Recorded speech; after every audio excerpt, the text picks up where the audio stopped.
തലസ്ഥാനത്തെ തീരദേശ മേഖലയിൽ കടലാക്രമണം രൂക്ഷമാകുന്ന സാഹചര്യമുണ്ടോ? എന്തൊക്കെയാണ് അവിടെ നിന്ന് നൽകാൻ കഴിയുന്ന വിവരങ്ങൾ?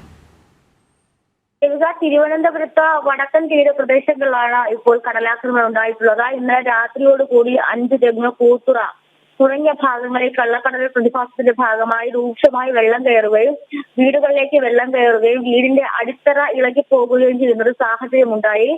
അതോടൊപ്പം തന്നെ 2 മേഖല 5 തെങ്ങിലും കൂത്തുറയിലും മാത്രമാണ് നിലവിൽ ഇപ്പോൾ കള്ളക്കടൽ പ്രതിഭാസം ഉണ്ടായിട്ടുള്ളതായും അതോടൊപ്പം തന്നെ ഈ വീടുകളിൽ നാശനഷ്ടം ഉണ്ടായതായിട്ടും അറിയാൻ കഴിയുന്നത്. ഇന്നലെ തന്നെ ഈ റെഡ് അലേർട്ടും മറ്റും പ്രഖ്യാപിച്ചിരുന്നു. പക്ഷേ ഈ തീരത്തു നിന്നും തീരദേശവാസികളെ മാറ്റി താമസിപ്പിച്ചിരുന്നില്ല. അത് തന്നെയാണ് ഇത്തരത്തിലുള്ളൊരു ഈ അപകടമല്ല ഇത്തരത്തിലുള്ളൊരു സാഹചര്യത്തിന് കാരണം എന്ന് പറയാൻ. എന്തായാലും നിലവിൽ മൂന്നിലധികം വീടുകളിൽ വെള്ളം കയറിയിട്ടുണ്ടെന്നാണ് നമുക്ക് മനസ്സിലാക്കാൻ സാധിക്കുന്നത്.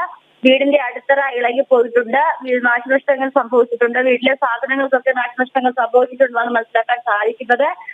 സമാനമായ രീതിയിൽ ഇന്നും കടൽ വെള്ളം കയറുകയാണെങ്കിൽ ആളുകളെ മാറി താമസിക്കാനുള്ള മുൻകരുതലുകൾ നൽകിയിട്ടുണ്ട്. ദേവിക, ഇപ്പോൾ നിലവിൽ മാറ്റി താമസിപ്പിക്കാനുള്ള ഏതെങ്കിലും തരത്തിലുള്ള ശ്രമങ്ങൾ നടക്കുന്നുണ്ടോ? കാരണം വളരെ വലിയ നാശനഷ്ടങ്ങൾ തന്നെയാണ് ആ ദൃശ്യങ്ങളിൽ നമുക്ക് മനസ്സിലാക്കാൻ സാധിക്കുന്നത്.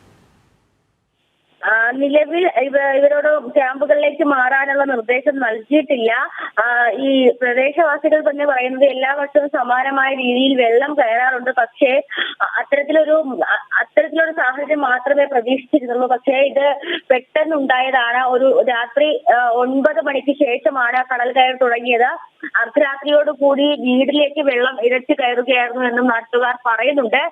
അപ്പോൾ നിലവിലെ ഇന്നത്തെ സാഹചര്യം എന്താണെന്ന് വിലയിരുത്തിയതിനു ശേഷമായിരിക്കും മാറ്റി താമസിപ്പിക്കാനുള്ള നീക്കങ്ങളിലേക്ക് പോകാൻ. തൽക്കാലം നിലവിൽ വെള്ളം കയറിയ വീടുകളിലെ ആളുകളെ ക്യാമ്പുകളിലേക്ക് മാറാൻ നിർദ്ദേശം നൽകിയിട്ടുണ്ട്. ഈ നാശനഷ്ടം സംഭവിച്ച സാധനങ്ങളൊക്കെ മാറ്റുന്നതിന്റെ ഭാഗമായിട്ടാണ് ആളുകൾ അവിടെ നിൽക്കുന്നതെന്നാണ് മനസ്സിലാക്കാൻ സാധിക്കുന്നത്.